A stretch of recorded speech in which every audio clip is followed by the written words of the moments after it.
Hi, this is Tutor Nick P, and this is lesson 64. Today we're going to look at the difference between fate and destiny. When they come up, a lot of times students will ask. It's even a little confusing to Westerners and native speakers. They are actually very close. There is a slight feel and a slight difference between the two, though. All right, let's take a look. Let's take a look at fate first. A set course of your life that will happen despite your actions. So that's kind of the feeling with fate. No matter what you do, you can't change it. So let's look at these notes first. Both fate and destiny are based on the belief of a supernatural power or force that has arranged a road or paths for one's life. So your life has been kind of laid out for you, or at least what you're meant to do. However, the use of fate tends to be more negative, and the feeling is that your course of life is inevitable and cannot be changed with fate. So we tend to use it more with negative things, like when somebody dies or something bad happened, and say, well, that was just their fate. Nothing, they couldn't do anything about it. So we tend to use fate more in that way. All right, let's take a look here. Destiny is a little bit the opposite. Destiny tends to be more positive than fate, and there is more of a feeling that your actions and your decisions help to form, shape, and determine one's path. Hopefully one will attain one's destiny. With destiny, there is a chance that, this is what you were born for, this is what you were meant for, this is what you're supposed to do. But if you go off track, you may never reach it. But this is what you were supposed to do. This is what you're meant to do.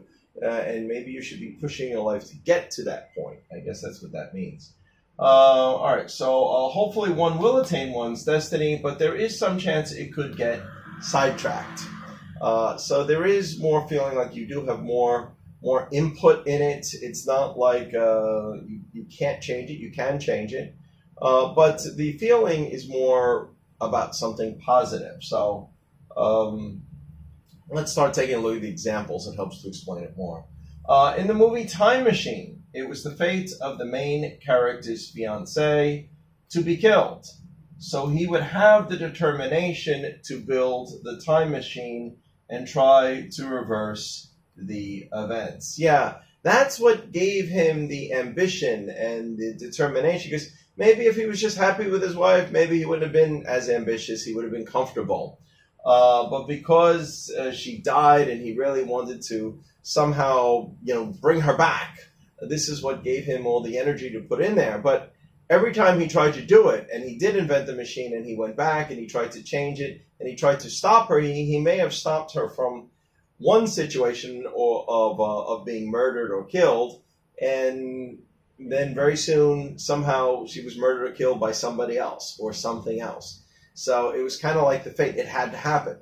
And in the story Time Machine, at the end, he finds out, I remember he's talking to one of the other characters in the movie, and he wanted that answer. Why couldn't he change it? And the guy gave him the answer. Well, if you were able to, you can't change it, because if she didn't die, you would have never had the determination. So it was the fate. It had to happen. So that's a good example of like fate. All right, let's take a look at the second example. I want to do the right thing, but I don't want to meet the same fate as the previous whistleblowers and end up dead.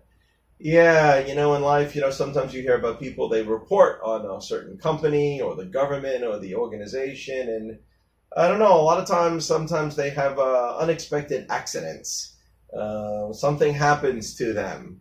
But anyway, so maybe the other whistleblowers worries that they may end up with the same fate. The same thing could happen to them. So again, it tends to be more negative, tends to be about death.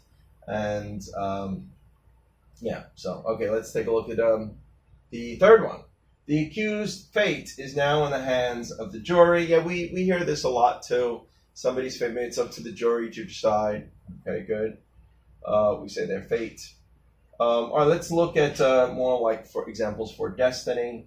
It was King Arthur's destiny to be king.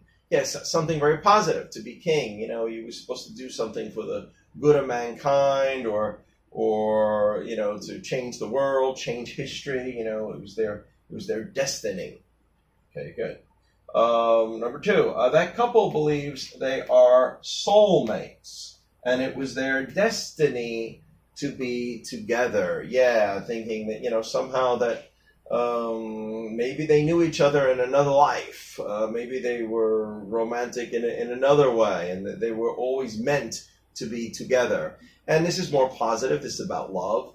So we tend to use destiny more in that way. Mm-hmm. All right, the third one here, number three, Catalan. You know, that's a section of Spain. For a long time, they've been wanting to secede or separate from Spain. So that we might hear that Catalan wants to separate from Spain so they can control their own destiny. Yeah, because maybe they feel like they're being controlled by the government. They want to break free. They want to separate. That's another way that we sometimes hear the word destiny used. So again, just to look at it again, both of them have the idea that that this is the way it was kind of, this was the direction or road or path for one's life. But again, destiny, fate is the one that's more negative and feels like it can't be changed. Destiny tends to be about more positive things, and there does seem to be more ability about your decisions, whether you kind of create or form or shape your own destiny. So that's the way it tends to be used most of the time. Okay, thank you. I hope it clarifies it. I hope you can clearly see more of a difference between fate and destiny now. Thank you for your time.